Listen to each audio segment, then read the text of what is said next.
krīzes situācijas var būt pēkšņas. Tas, cik ātri no tām atgūsimies, ir atkarīgs no mūsu gatavības. Kā sagatavoties krīzēm laicīgi un kādi ir labākie paņēmieni to pārvarēšanā, par to raidījumu podcastu sērijās droši ir zināt.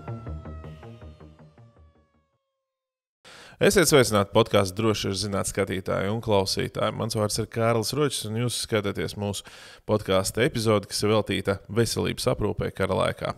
Jāteic, ka veselības aprūpe jau miera laikā ir viena no vitālajām valsts funkcijām, kas ir jānodrošina, lai sabiedrība justos ne tikai droši, bet arī būtu pasargāta un spētu ātri atjaunoties pēc dažādām slimībām vai citām nelaimēm, kas to skar. Īpaši svarīgi tā ir kara laikā, jo tad ir jārūpējas ne tikai par cietušo karavīru maksimāli ātru atveseļošanu un izglābšanu, bet arī par ļoti lielu daudzumā civiliedzīvotāju veselības aprūpi, un tur ir skaisti, ka cietušo būs daudz. Tiesa, kā pierādījis praksa Ukrainā, tad, diemžēl, kara bešanas likumdošana netiek ievērot no Krievijas puses, un triecieni notiek pa slimnīcām, pa dzemdību namiem un citām veselības aprūpes iestādēm. Kā šādos apstākļos vispār iespējams nodrošināt kvalitīvu slimnīcas darbību, un kā šādos apstākļos rīkoties, lai pasargātu gan pacientus, gan vēl jau svarīgāk arī ārstus, kas sniedz šo palīdzību? Par to šodien runāsim ar Latvijas lielākās noteikti nebūšu samalojis, vai ne? Slimnīcas Rīgas Austrumu Kliniskās universitātes slimnīcas direktoru Normundu Staņeviču. Sveiks, Normundu! Sveiks! Jūs esat taču lielākie, vai ne? Un jūs esat arī tie, kas reāli ir spējīgi nodrošināt tādu lietu, kā palīdzības sniegšana pacientiem šo te masu ievainojumu maskala gadījumos. Iepriekš esat arī vairāk kārtīgi piedalījušies šajās te visaptvarošajās valsts aizsardzībās mācībās namēs. Kādi ir tie jūsu secinājumi faktiski, ko jau jūs, teiksim, tā kā labu jau esat nokonstatējuši par tiem darbiem, ko jūs esat izveikuši iepriekšējos gados, un varbūt kādi ir, teiksim, tā tie redzamākie un nepieciešamākie uzlabojumi, lai jūs šīs savas funkcijas jau varētu tā kā izpildīt vēl labāk, iespējams? Jā, patiešām ir, karš ir mainījis daudz ko, un karš ir mainījis arī to, kā mēs skatāmies uz lietām. Un Rīgas Kliniskā Austrumu slimnīca patiešām ir lielākā slimnīca Latvijā, kurā strādā vairāk kā 5000 cilvēku un kurā ir 1700 gultas. Tad tas patiešām tā ir ļoti liela slimnīca, pat ja mēs skatāmies tādā Eiropas līmenī. Tam ir savu plusu un savu mīnus. Un ja mēs skatāmies līdz šim, jebkuras kliniskās universitātes slimnīcas lomas, pamatfunkcijas bija 3. Tā bija kliniskais darbs ar pacientiem, tas bija izglītības darbs ar studentiem un rezidentiem, un tā bija zinātne. Bet šobrīd pēc kara pie praktiski jebkuras universitātes slimnīcas klāt ir nācis 4. dimensija, kas ir drošība. Šī drošība ir fiziskā drošība, tā neapšaubām pie kopējās šīs diezgan nervozās sabiedrības apstākļi. Tā ir arī mūsu darbinieku drošība pat šodien tādos miera apstākļos. Un, protams, tā ir datu drošība, kas arī tiek nepārtraukti pārbaudīta dažādu iemeslu dēļ. Un skatoties tieši caur to drošības perspektīvu, mēs esam arī analizējuši mūsu darbu, skatījušies, piedaloties gan kopējās apmācībās ar Nacionālajiem bruņotajiem spēkiem un esot kā galvenajam partnerim arī gan NATO, gan Nacionālajiem bruņotajiem spēkiem, kā atbalsts galvenai slimnīcai mūsu valstī, tad mēs saprotam, ka mums ir jābūt gataviem dažādiem, gan šiem mass casualty situācijās, gan, teiksim, ļoti cerams, ka tas nekad nepiepildīsies, bet neapšaubām arī kara gadījumā. Un, lai to labāk apgūtu, mēs kopā arī ar Veselības ministriju devāmies uz Ukrainu. Mēs runājām ar vairākiem slimnīcu vadītājiem, mēs apmeklējām šīs slimnīcas, mēs runājām ar viņiem, ko viņi darīja pirmajās kara dienās un ko viņi dara tagad, un kādi bija viņi izaicinājumi. Un skaidrs, ja mēs skatāmies tīri no kliniskā darba, tātad patiesībā jau mūsu darbs nemainās. Mēs glābjam cilvēkiem dzīvības un mēs viņam nodrošinām šo veselības aprūpi un medicīnisko palīdzību. Bet kas mainās apkārtējā pasaule. Un tas nozīmē to, ka ne visi darbinieki mums var būt pieejami. pie mums var vērsties pēc palīdzības cilvēki, kuri pat apkārt dzīvo. Tiek iespējams, un Ukrainas gadījumā tieši tā arī bija, tiek bojāta infrastruktūra, tātad ūdens, siltums. Galā pašiem var trāpīt. Un arī, protams, fiziskā drošība, un tad kādā veidā tiek organizēts jau pacientu arī nogādu uz slimnīcu, un tajā brīdī, kad viņš tiek atvests, jo tur droni var lidot un viss kaut kas, tad kādā veidā tieši šis medicīniskais personāls iziet ārā un palīdz šiem pacientiem nokļūt jau slimnīcā, kur viņiem pēc tam tiek sniegta šī palīdzība. Tas viss ir ļoti sarežģīti, un laikam viens no tādiem galvenajiem secinājumiem, skatoties uz mūsu slimnīcu, ir tas, ka mūsu gatavība tieši no infrastruktūras viedokļa ir diezgan izaicinoša. Jo lielai slimnīcai nodrošināt ar siltumu, ja tas notiek, piemēram, mēs bijām Čerņīhevā, un Čerņīheva, kad tika ielēgta, tas bija februārs. Tad mēs uzzinājām to, ka 3 pamat izaicinājumi slimnīcai, protams, bija darbinieki, protams. Bet tas bija ūdens, dzeramais ūdens, kurš tātad nebija. Un viņš bija faktiski kaut kur vienkārši jāved fiziski klāt, bunduļos kaut kādos vai tvertnēs. Otrais bija ēdināšana, un ēdināšana viņiem bija ārpakalpojumā, tāpat kā mums. Un ko dara ārpakalpotājs pirmajā brīdī, kad šāds ir, viņš vienkārši aizbrauc pazūd. Tieši tā, jā. Un tātad tur, un mūsu gadījumā mēs, labi, tie nebūs 5000 cilvēki, bet tomēr mēs runājam pāri par 1000, 2000 cilvēki, pacientu un ārstu, kuri gribēs. Nedod Dievs, jā, ka tur to cietušo vēl kļūst vairāk. Protams. Visi arī gribēsies. Un radinieki. Jo arī viņi visi tur brauc un apkārtēji, jo viņiem drošīgi, ko stāstīja Čerņīhevas slimnīcas vadītājs, ļoti interesanti ir tas, ka slimnīca kļūst par tādu centru, jo visi apkārt dzīvojošie, viņi tur domā, ka visdrošākā vieta, tātad viņi pārvācās uz dzīvi slimnīcā, jo tur arī silts ir, un tur ir ēdamais, un tātad viņi jānodrošina. Un protams, tā ir elektrība un viss pārējais, un tad medikamentu, medicīnas preces, kas jau sākās specifiskāk. Bet tomēr, lai cik labi būtu ārsti un lai kādi mums būtu nodrošinājumi medikamentiem un medicīnas precēm, ja nav ūdens, siltums un ēdamais, tad tā ārstēšana ir diezgan sekundāra. Labi, pie šīm tevis jau nosauktajām lietām, cik tad, teiksim tā, ar cik lietām faktiski no iepriekš uzskaitītajām, tad Rakus ir pilnībā nodrošināts vai vismaz atrisinājis, teiksim tā, šos jautājumus, es domāju, gan par ģeneratoriem, gan par iespējamiem kaut kādiem pārvietojumiem konteineru tipu katlumājām, jā, par ūdeni, tur gan laikam, teiksim tā, vai tad ir jātais kaut kāds, nezinu, savs dziļurbums, jā, dziļurbums ar kaut kādu attīrīšanas iekārtu, tieši tā. Mēs, laikam tas pirmais solis šobrīd bija to apzināties.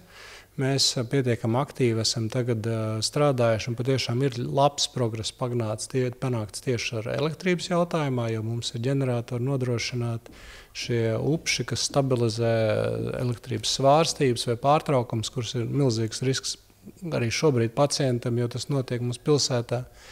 Bet atkal, lai to nodrošinātu mūsu slimnīca ar ģeneratoru darbību, mums diennaktī būs nepieciešams 27 tonnas degvielas. Kas ir, tātad atkal mēs runājam par to, ka mums ir ģeneratori un par to, ka mums it kā teorētiski ir līgumi par degvielas piegādi, bet tas, kas notiek gadījumā stundā X, iespējams, ka šis ir atkal kaut kas, par ko jādomā, tai skaitā, teiksim, kopēji.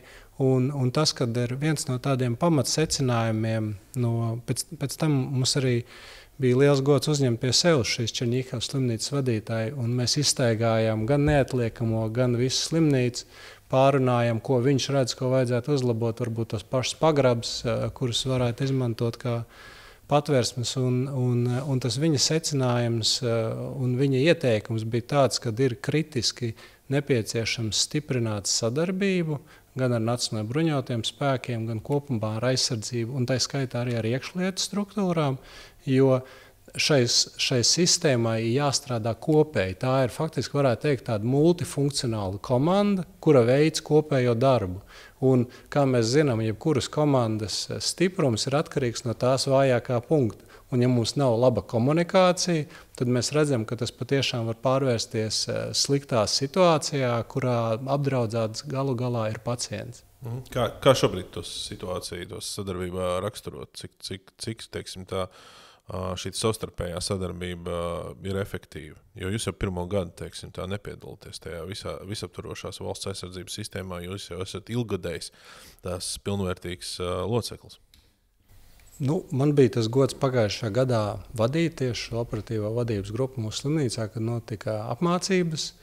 Un, es domāju, ka viens no pamatsecinājumiem, kas mums bija, ka šī komunikācija nav, es lietošu tādu vārdu, viņa ir suboptimāla. Mums ir diezgan daudz lietas, ko mums vajadzētu uzlabot. Un tas sākās no tā, ka tam ir vairāki objektīvi iemesli, jo, protams, kad vēsturiski vienmēr šie bruņoto spēku attīstība tomēr ir bijusi diezgan paralēlā veselības aprūpes attīstībā, un īsti nekad viņas krustojušās nav. Tas arī nozīmē to, ka mums pat īsti komunikācija kanāli kopīgi nav, pa kuriem komunicēt. Un man pat īsti nebija telefons, kam zvanīt, jo bija situācija, kad mums patiešām šajā apmācību tie simulētie cietušie tika vesti iekšā, bet mums tajā pašā laikā jau nevienā brīdī nepārtraucās reālā pacienta plūsma. Un tad sanāca, ka vienā brīdī mums faktiski vairāk neatliekamajā palīdzībā nebija vietas, un tad tas jautājums bija, ko man darīt. Vai tas ir speciāls scenārijs, kas tiek izspēlēts, lai pārkarsētu un reaģētu, ko es darīšu, vai arī, teiksim, es lieku stop, es atvainojos sakrāsotajiem cilvēciņiem, un mēs ņemam insultu pacientu, jo tas īsti nevarēs gaidīt. Un tā bija tāda, es teiktu, diezgan augsts stresa situācija, kurā mēs nokļuvām, jo man īsti, kur zvanīt, nebija tajā brīdī. Un tad mēs to risinājām uz vietas, vietējot ārā triāžas teltis, un vispārējo mēs to situāciju mēs atrisinājām, un pat neviens pacients neciet, kas, protams, bija primārais uzdevums tajā situācijā. Bet droši vien, kad tomēr šādā, kas tomēr, ja netiek tā apziņot kā standarta apmācības situācija, kurai mums jābūt gataviem, tad es noteikti justos komfortablāk, ja man būtu kādam, ko pazvanīt un pajautāt, vai ejam uz priekšu, simulējot tālāk šo pārslodzi, vai tomēr bišķiņi piebremzējam un ārstējam tos cilvēkus, kuriem tas īstenībā ir vajadzīgs. Bet tas ir mācību mērķis būtībā, teiksim, tā noteikti tad faktiski tos visus punktus, kas tev ir jāuzlabo pašam savā darbībā arī turpmāk. Bet vai faktiski pēc šīm mācībām jūs esat ieviesuši arī kaut kādas izmaiņas sev attiecīgi, tad jau tālāk arī uzlabojot gan reālās dzīves pacientu aprūpi, gan arī, teiksim, tā sakārtojot pašas savas iekšējās procedūras daudz piemērotātas, teiksim, tā rīcībai iespējama kaut kāda pasargdījos kara gadījumā? Tā ir, un patiesībā mums jau šīs apmācības faktiski notiek gandrīz katru mēnesi. Viņas notiek tādā veidā, ka pie mums veda Ukrainas karavīrs, kas ir cietuši karā, un tas ir viens autobus, kas, piemēram, pagājušā mēnesi, tas bija vairāk kā 30 karavīri cietušie, kas tika atvesti. Tātad, principā, tā jau ir tāda daudz cietušo vienlaicīgi, kam ir jāgatavojās, viņi tiek ievesti, viņiem visiem ir jāveic pilna spektra analīzes, jo mēs nezinām, kādas infekcijas viņiem ir. Un tālāk, teiksim, ja notiek triāža, vai viņiem notiek kādas akūtas manipulācijas slimnīcā, vai viņi iet uz rehabilitāciju vai citām manipulācijām. Un arī šo apmācību rezultātā mēs koriģējam, tā skaitā mūsu triāžas protokols, kas notika, un citas iekšējās mūsu darbības, bet droši vien, kas ir svarīgi skatoties turpmāk, kad mēs patiesībā gaidām un esam gatavi arī nākamajām mācībām, jo mēs šajā gadā atklājām jauno neatliekamās uzņemšanas klīniku, kurai ir ļoti liela kapacitāte uzņemt, tā skaitā dažādas masu casualty gadījumus, un tieši šeit jau jaunajā vidē mums būs nepieciešams atkal izmēģināt un trenēties, kam būt gataviem. Dievs dod mums tikai treniņus taisīt.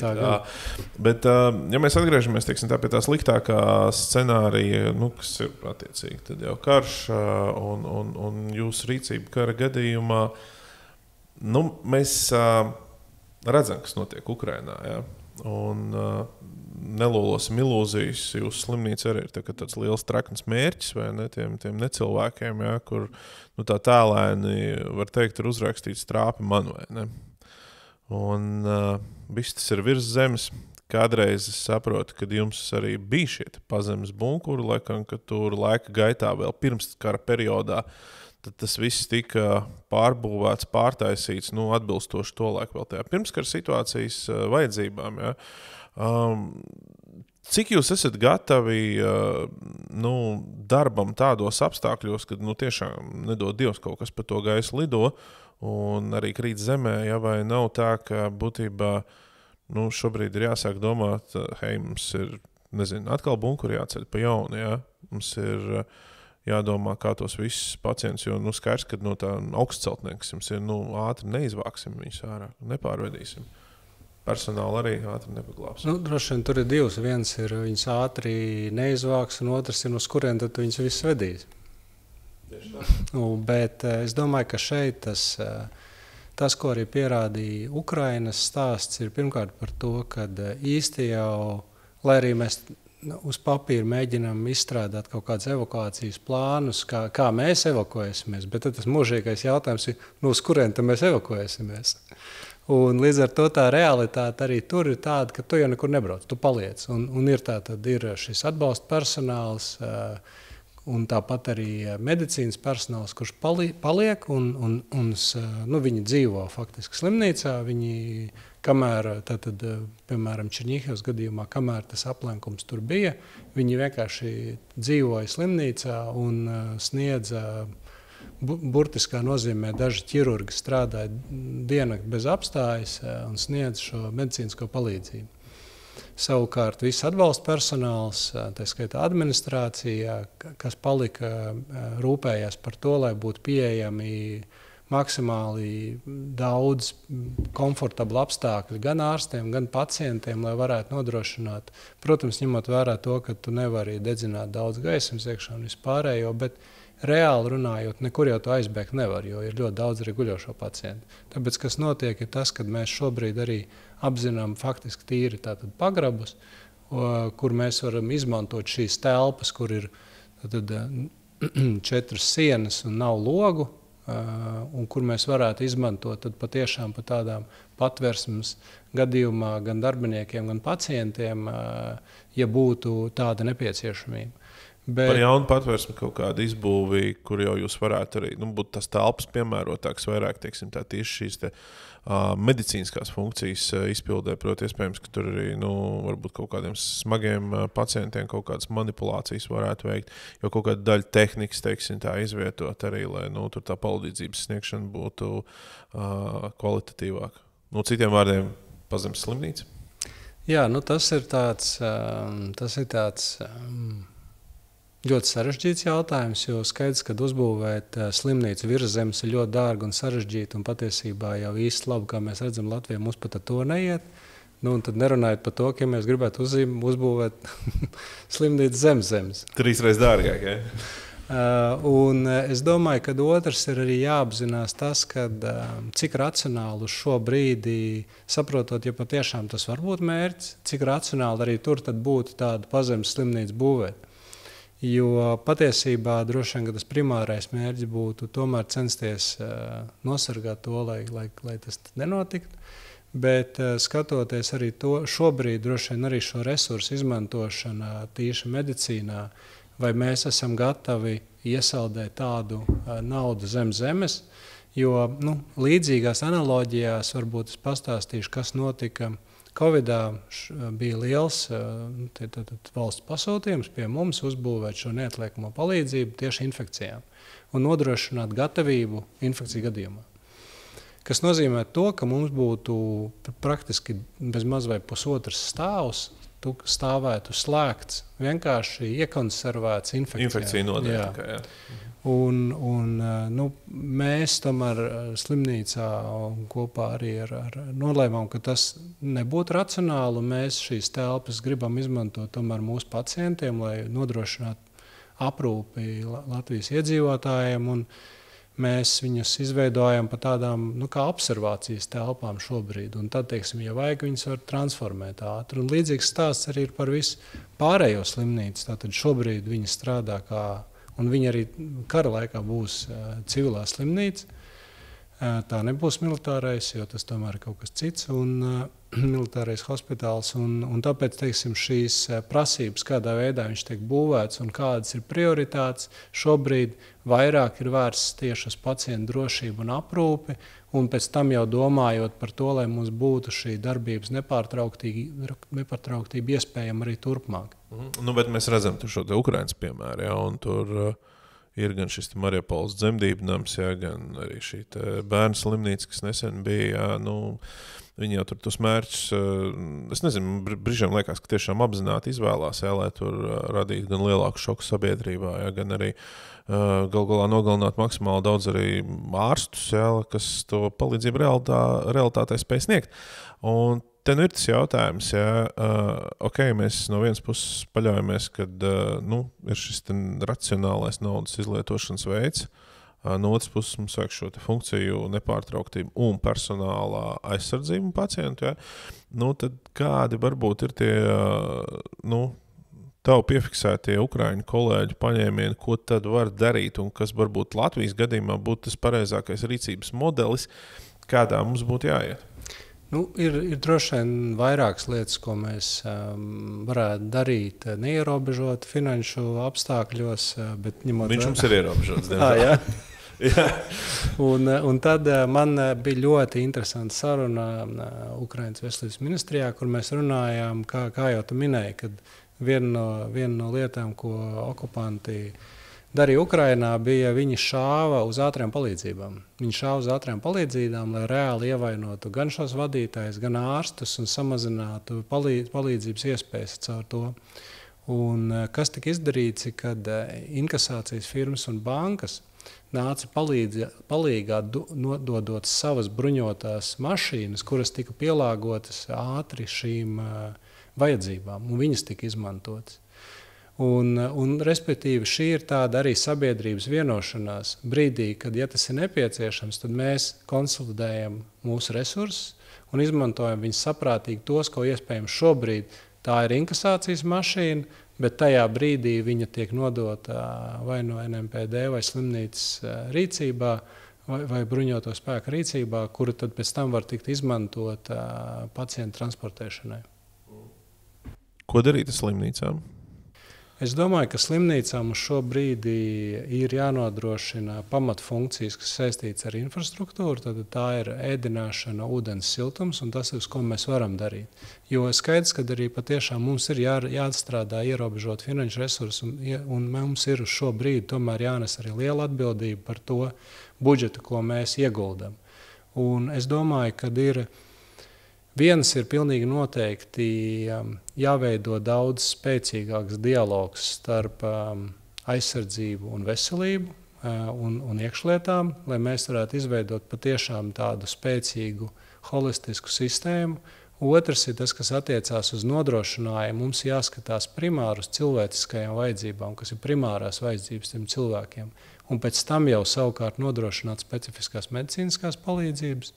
Un trešām kārtām, es domāju, ir tas, ka cilvēkiem ir pašiem sev ļoti skaidri jāatbild, ko tad viņi darīs stundā X, lai pēc tam viņiem būtu skaidrs rīcības modelis, ņemot vērā visu pārējo stresu, kas būs apkārt, ko tad viņi darīs. Tu par to drošību sākumā pieskāries, stāstot, ka tikpat svarīgi ir arī šis fiziskās drošības elements. Kā ir Rīgas Austrumu Kliniskās universitātes slimnīcā, jo vismaz pirms dažiem gadiem Zemesardze uzsāk šo te atsevišķo vienību veidošanu vitāli svarīgajos infrastruktūras uzņēmumos un objektos. Vai kaut kas tāds top arī pie jums un kāds tavs viedoklis vai būtībā ārstiem arī būtu jāaiziet šī militārā sagatavotība, redzot to, kas notiek Ukrainā? Droši vien, ka tas ir, tur nav viennozīmīgi atbildi, manuprāt, uz šo jautājumu. Tas tomēr katrs atkarīgs no katra individu. Jo skaidrs ir tas, ka mēs kā vīrieši jau mēs zinām, mēs vispār varam vienu lietu darīt labi, un ja ir divas lietas, tad kaut kas sajūg. Ja? Sievietes parasti var tur trīs lietas operēt, kā tur bija bērnu noklēt ar vienu roku, ar otru mājas laucīt, un ar trešo vēl krāsoties. Vai ne? Un mums sanāks tā, ka droši vien, kad ja mums patiešām būs šis medicīnas palīdzības atbalsts, tad diez vai, teiksim, būs iespēja, kad ķirurgs vienā rokā turēs skalpeli, otrā automātu. Un es domāju, ka ir tas, kad ir jābūt noteikti apmācībām par to, ko tas nozīmē, un lai būtu šī arī mentālā gatavība, es teiktu, vairāk nekā šī fiziskā gatavība. Bet tomēr kopumā es teiktu, ka mēs katrs lieliski darām savus darbus, un es arī uzskatu, ka tā arī vajadzētu turpināt. Kā ir ar šo te reģionu slimnīcām? Kāda varētu būt to loma krīzē? Jebkura slimnīcas loma krīzes gadījumā kļūst ļoti akūta, jo viņa kļūst atkarībā no tā, kur viņa atrodas, vai nu tā var būt kā atkāpšanās, vai nu tā faktiski var kļūt par tādas fronts pirmās līnijas palīdzību. Un līdz ar to atkarībā no tā, kādas scenārijas tiek izskatīti, tā arī tam būtu šīm slimnīcām jāgatavojas. Un droši vien, ja mēs paskatāmies par to, kad Latvijā lielākā daļa slimnīcu, esošo slimnīcu tomēr ir būvēts padomju laikos, tad varbūt tādam skatam droši vien, kad Padomju Savienība uzskatīja, ka lielākais viņa risks ir no jūras. Līdz ar to patiesībā, ja paskatāmies, kur Latvijā koncentrētas visas slimnīcas, tad tas ir no Rīgas uz Krievijas pusi. Tur ir lielāks fiziskais gultas skaits nekā uz otru pusi. Un šobrīd mums ir radikāli otrādā, ka mūsu pamatdraudz tomēr atrodas austrumos, un līdz ar to mums ir nepieciešams arī šo slimnīcu pārprofilēšanu, iespējams, un viņa funkciju maiņa varbūt no tā, kāds viņas bija. Tāpēc es domāju, ka atkal šeit ir tas jāskatās holistiski no tā, kādas mums ir ekspektācijas no katra no šiem reģioniem, jo neapšaubāmi katrs reģions Latvijā spēlē ļoti lielu lomu, un tā līdz ar to arī veselības aprūpe un katra slimnīca šajā plānā spēlē būtisku lomu. Bet, lai to nodrošinātu, ir atkal jāatgriežas pie tā, ka ir jābūt ļoti ciešam dialogam ar Nacionālajiem bruņotajiem spēkiem, pie galda sēžot un runājot un vienojoties par to, kādas lomas katrs uzņemās un kādas ekspektācijas ir katram no otra. Kāda ir tev tā sajūta, teiksim, tā veselības nozare? Ne tikai varbūt par ministriju runājot, bet teiksim, tā paša praktiķi, kas ar to nodarbojās, ir to gatavi jau šobrīd darīt un apzinās? Manuprāt, atkal teiksim, es varu runāt par mūsu slimnīcu. Es teiktu, ka jā, bet šeit droši vien, kad arī šis ir divvirziena iela un tādai pašai, teiksim, pieņemšanai šeit ir jābūt arī no Nacionālajiem bruņotajiem spēkiem un tā skaitā arī no aizsardzības ministrijas. Un es domāju, ka šeit, manuprāt, tas ir tāds nākamais solis, kur es redzu, ka ļoti praktiski, kur mēs varētu panākt lieliskus rezultātus, ja mēs strādātu ciešāk kopā. Normunds Staņevičs, Rīgas Austrumu Kliniskās universitātes slimnīcas direktors, bija mūsu viesis. Savukārt jūs, skatītāji, šo raidījumu varat droši skatīties gan Sarks.lv YouTube kanālā, gan arī straumēšanas vietnē Spotify. Un, es domāju, ka mēs ar Normundu varētu jums novēlēt primāri, lai būtu droši, esiet arī veseli, un lai būtu veseli, sportojiet, tā teikt, atmetiet kaut kādus kaitīgos ieradumus, lai nekļūtu par Normunda klientiem, vai ne? Esiet atbildīgi. Tieši tā. Paldies, ka skatījāties. Skatieties arī cits mūsu epizodes un uz tikšanos nākamajās.